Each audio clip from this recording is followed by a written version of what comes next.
This video is sponsored by KEH Camera. Let's talk about managing your finances. Running a small business can be extremely rewarding. However, if you're not running your finances correctly, you could go in the hole quickly. Over the years, I've paid off all my personal debt, and I've taken what I've learned from that and applied it to business as well, and it's been helping me keep my money in order. So I wanted to share with you all what I do with my money so that you can maybe apply some stuff to your business as well. Now, before we start, keep in mind I'm not a CPA, I'm not a financial advisor, I'm nothing of that sort. So because of that, we're not gonna be going over taxes or write-offs or anything of that sort. This is just gonna be like, when the money hits your bank account, what should you do with it so you're not just blowing all your money and being in debt in your business all the time? So the main tool we're gonna be using today is something called YNAB, or You Need a Budget. I talk about this tool in the 8 tools that you can help run your business. You can check out that video right up above, but YNAB has helped me pay off my debt and also run my finances so I can save money for the future. So go ahead and check out the link in the description below, sign up for YNAB, and let's go ahead and jump into how to run your business finances. So we're currently inside of YNAB now, and this is what it looks like when you first start a new budget. Now keep in mind that YNAB is not actually connected to your bank account, but it can pull in information from your bank account. Now, since I'm gonna be doing a fake budget right now, I'm just gonna plug in some random numbers, but basically I wanna go through this with you so you can see what the process looks like and how I deal with my money. So this is what you see when you first jump into YNAB. And I know when you first get into it, it can be a bit confusing. But what I want to run through is basically how I manage my money and how I set up everything in YNAB so I'm able to see it better and use it more easily. So starting out, you have a whole bunch of different categories and it's a little confusing at first. So generally what I like to do is come in and I'll go ahead and just delete all of these categories. Just get rid of everything because it's too much. I may not need that, and especially since I'm doing it just for my business, there's specific things that I actually don't need. Now what you need to do is sit down with yourself and think about what your expenses are. Think about what you're gonna be saving. Think about what you need money for and where you want your money to go. And then what we'll do is we'll break that down into different categories. Generally, I like to keep the categories very simple with expenses and also savings. So let's add a category group, and I'm gonna call it expenses. And I'll make another one and call it savings. And now I'm ready to start budgeting. Obviously, you'll need to add your bank account so it can start pulling in all the information. Again, I'm going to go to add account, and we're just gonna do an unlinked account. Basically, this is what you can do for cash or anything of that sort, or in my situation right now, how I'm showing you how to use this, just like a fake account. But if you have a bank account already that you're using, I personally use Novo Bank. I can link that up so that all my transactions will be pulled in automatically rather than me having to put it all in myself every time a transaction happens. So unlinked, this is gonna be a checking account. I'll just call it business checking. And I'll say the account balance is 0. There's my account. I'm gonna go back to the budget. Let's also do the same for like a savings account.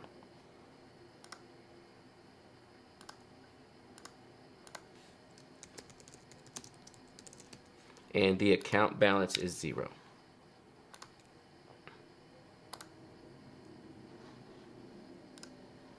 So there we go. I have 2 categories, I have 2 accounts, and I'm ready to start budgeting. We're just gonna assume I have no money at all. Now, like I was saying, underneath these categories, I need to start figuring out the different areas where I'm gonna be spending my money or either saving it. So for photography, there's gonna be a bunch of simple things that we're pretty much gonna use all the time. So there's stuff like gear. We definitely know we're gonna be spending money on gear.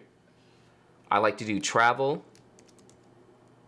I usually travel a fair bit for weddings. I'll do contractors. That's gonna involve my second photographers or videographers that I get for myself to do my behind the scenes videos. Also includes models, basically anybody else that's not a part of my business that I'm paying. Let's do services. So that's gonna include anything I'm paying monthly for, like HoneyBook or pick time, any services that help me out, Squarespace, all of that stuff basically is going to go in there. We can even add a self-pay. So this is the money I'm going to be paying myself. And basically you want to sit down and think about all of your expenses this way so you can bucket them off into different sections. Now the reason we're doing this is so that we actually can see where our money is.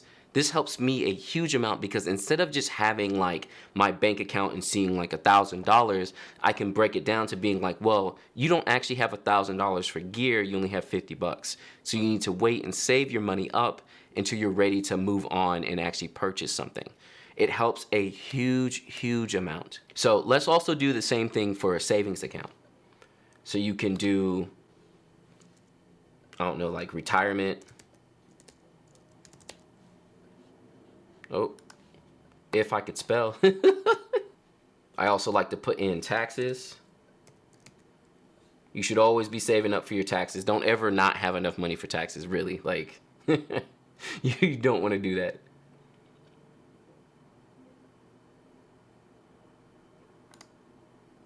All right, so this is pretty bare bones. Obviously, you can get into it much more, but this is just a quick look at how you're going to break down your categories and then having subcategories within that of different buckets where you can save your money up. So that's the first stage, is to sit down, think about your categories, and then think about the subcategories under them.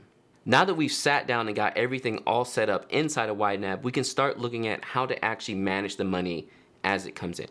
So let's say in my check-ins account, I do a photo session. So I'm just going to add a transaction, but again, this stuff will come in automatically. And let's say I'll do this on the first. I'll just call this a payment. And I'm going to put it in my ready to assign. So ready to assign is the money that I have that needs to go inside these subcategories. So I do a photo session. They pay me $1,000. Great. I hit the C because it's cleared. So now my bank account has $1,000 in it.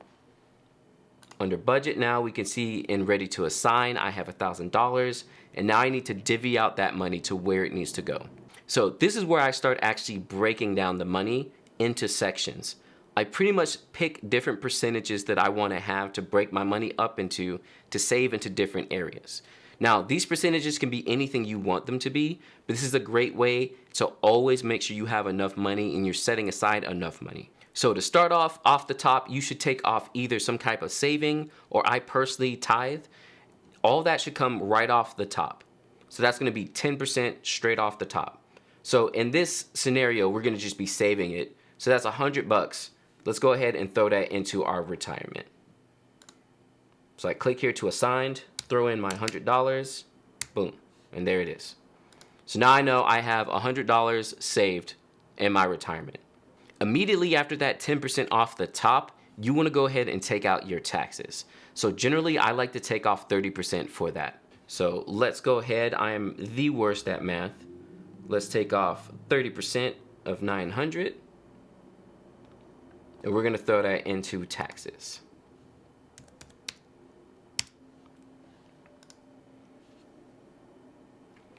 So now we've gone ahead and gotten the most important part out of the way. The 10% off the top, the 30% for taxes. After that, this is where you're going to have to decide how much you need personally and where you want to section off all of your money. Generally, after I do my 10% and my 30%, then I go into self-pay. For me personally, that is 40%, but this can be anything else that you want it to be. For now, I'm just going to go ahead and do the 40% and we'll see how that looks.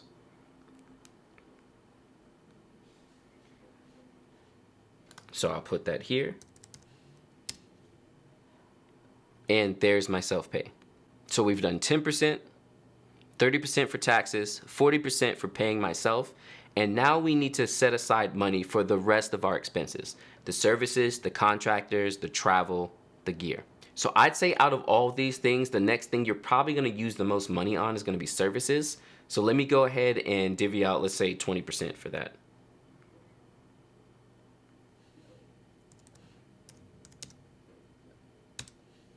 And we'll do another 20% for our contractors.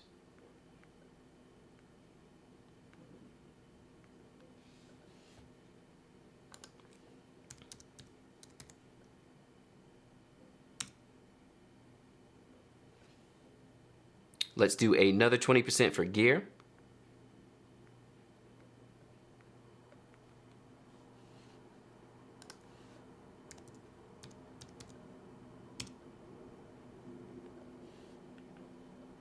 And then I will leave the rest for travel.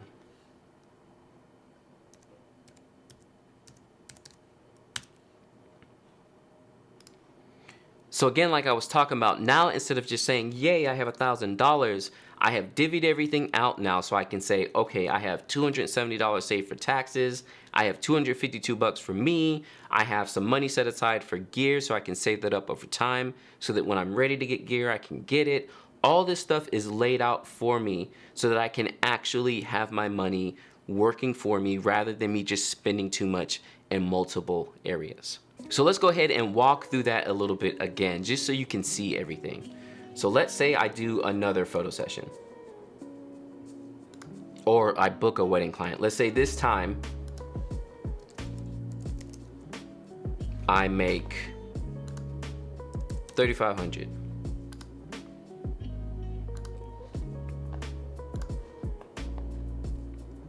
So here we are, we got $3,500 now, ready to go. So again, we're gonna go in, but this time we're gonna be adding. So that's 350 is our 10 off the top. Then we do our 30%.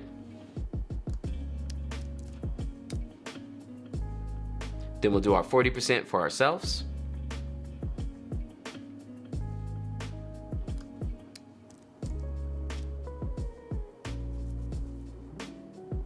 Then after that, we had 20% across the board for our services, contractors, and travel.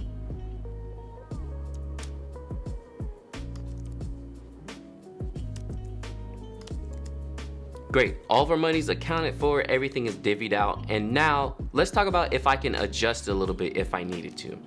So let's say my travel is pretty high and I don't travel that much. I actually needed some more money for gear. So what I can do is click on this green area here and I can move some money over. So let's say I'm gonna move $400 and I'm gonna throw that back onto gear. And so now I see that I have $600 ready and able to go towards gear. And now this is gonna be a big area for wedding photographers, especially when you're building out your gear set, which if you want me to make a video on building out a kit for wedding photography, please let me know in the comments below. But one thing you can definitely do to help yourself with gear so that you're not just spending all your money up front is actually using this video sponsor, KEH Camera. KEH Cameras is hands down one of the best places to buy new and used camera gear. They've been around for a long time and they take so much great care of all the gear that comes into their possession. I personally have bought used from them before and I was highly surprised at the quality of their used gear. Honestly, some of the gear is in such great condition, it almost is new, other than the fact that it has been used before. And again, when it comes to building a kit, getting used gear is the best way to save yourself money so that you can put that back into savings, retirement, or even more gear. Not only can you actually buy gear as well, but you can sell your gear to KEH Camera, which I plan on doing myself. I have a couple of lenses that I need to get rid of, and it is a super easy process. Make sure to check out the link in the description below for a 5% bonus off of selling and or buying any gear from KEH Camera. So this is basically how I'm managing my money. This is how I'm breaking everything down so that I know how much money I have. And as you see again, this adds up quickly. Now, the reason why this was so important to me is beforehand, I wasn't doing this at all. And I was just kind of slanging money all over the place. I had credit cards that were ran up way too high. And like I said again, by doing this, by setting thresholds for how much money I want to have for things, this is how I was able to pay off all of my debt. Now, one thing I can say to you as a creative entrepreneur that is very important and something that not a lot of people think about is the less debt you have, the less you have to work, or the less money you have to earn. Basically, the less debt equals the more money you have. Now, me, I have 4 children and a wife. My wife doesn't work at all, so I make all the money. The fact that we have no debt has been a godsend for us because we're able to actually work all of our money and I don't have to make as much money for us to be sustainable for ourselves. living below your means and not having debt is huge, huge, huge for your business. You can sit around and complain all day, all you want to about making enough money, but getting rid of the debt is the best way to not have to deal with making so much money. And I know it can be hard and daunting to get rid of your debt, but slow and easy and consistent, and before you know it, you should be able to handle your debt. It took us about 5 years, so trust me, I know it takes a hot minute. But doing this with my business has helped me save up a lot of money. Because one thing I'm doing as well is that when I get deposits from my couples, I'm saving a bunch of that money, which is a huge technique that you should definitely do for yourself, because what it will enable you to do is if you have a situation like 2020 and you want to refund your couples, you can. And that's exactly what I did.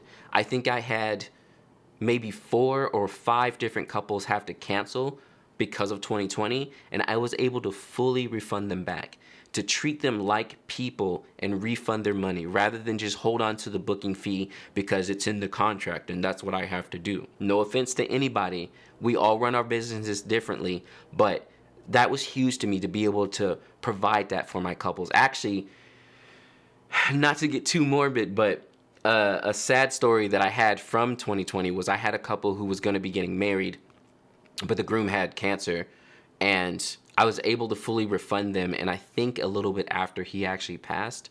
So it's that kind of stuff. That's the kind of stuff that you need to do in your business. That's the stuff that really matters to people's lives.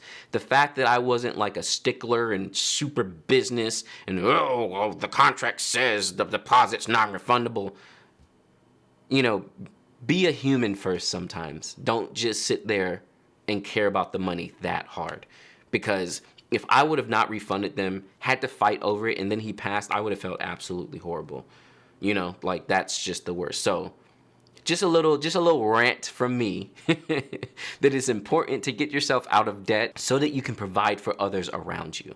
It's not even just about not having the debt. It's the fact that you don't have to make as much money. You don't have to stress as hard. Like if I was making the kind of money I'm making now as a solo person, like if it were just me, I would have a lot of extra money on my hands, you know, without the debt. Like I could literally not work for weeks and it would be fine because I have no bills to pay outside of eating and living. So truly, truly, get yourself YNAB and give this a try. Break everything down into different categories and let me know what kind of categories you feel like you would break your stuff down into. Let me know in the comments below. Break it down to categories. Break it down into subcategories. Separate your money so that you know how much you actually have. Not just, oh yeah, I have $200,000 in the bank. Well, yeah, but how much of that is actually spendable money for you? How much of that is things that you need to save up for taxes to make sure that you're not putting your taxes or getting to your quarterly taxes and you can't pay it? How much of that is being saved for yourself? Because that's huge. We can't do wedding photography forever. Eventually your knee's gonna give out, you know what I mean? Or your back or something is just going to give out after years of carrying gear. So how are you setting yourself up? Don't just buy the newest camera. Make sure that your gear has it all saved up. And if that new camera ain't $600, well, then you need to wait. And that's just how it goes. Do this for yourself. Trust me, it will make a huge, huge, huge difference. Don't forget to hit that like if this was helpful for you. Let me know if this is helping your business out as well, and any other tips you have for finance, leave them in the comments below, please. Let's all help each other out to get debt free and to a new place in life where we're not stressing about money all the time. And I'll catch you all next time.